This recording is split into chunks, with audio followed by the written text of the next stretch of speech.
As we're filming this, there are 22 nations in the earth today that are rewriting their constitutions or undergoing revolutions.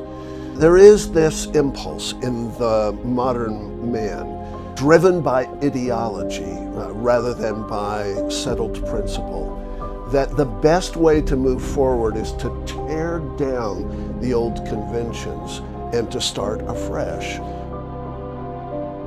It always reduces to that Christ or chaos. The serpent is a devourer. 1 John says that the devil was a murderer from the beginning. He's a destroyer. He wants to foment chaos. We need to understand that it's either following Christ, that's the way of ordered liberty. If we follow the path of licentiousness, which is what the devil is offering us right now, our lusts will drag us down into a frenzy and a bedlam of appalling bloodiness, frankly.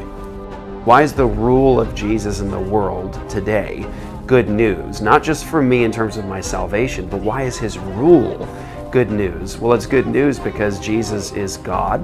Jesus is the righteous one. He's the one who Isaiah 42 says is going to establish justice in the world. And he won't grow faint or weary until he's done so. And the coastlands are waiting for his law. Well, many Christians are under the assumption that we live in a temporary world of no consequences. We're just here as pilgrims passing through this world to another world. Kind of the Pilgrim's Progress idea of how the world works.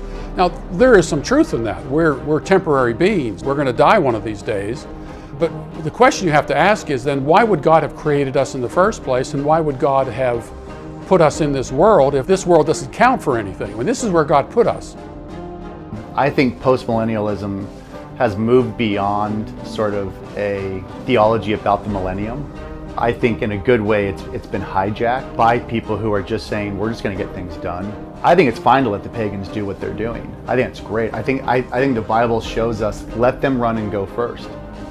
Let them go and build. We will inherit the cities. We will inherit the fields. We will inherit everything that they do because we are being patient. Is there progress between the fall of man, in which we left Paradise 1, and the restoration of the church and the marriage supper of the Lamb, which will begin Paradise 2? And if there isn't, then Satan, at least with respect to history, won the match. There is a phrase for this view of history. It's called defeatism.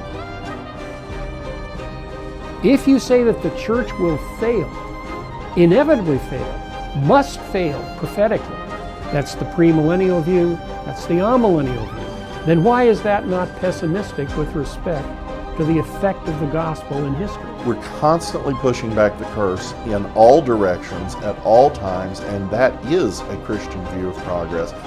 God loves the world. The world is not about to end, and Christianity will be victorious.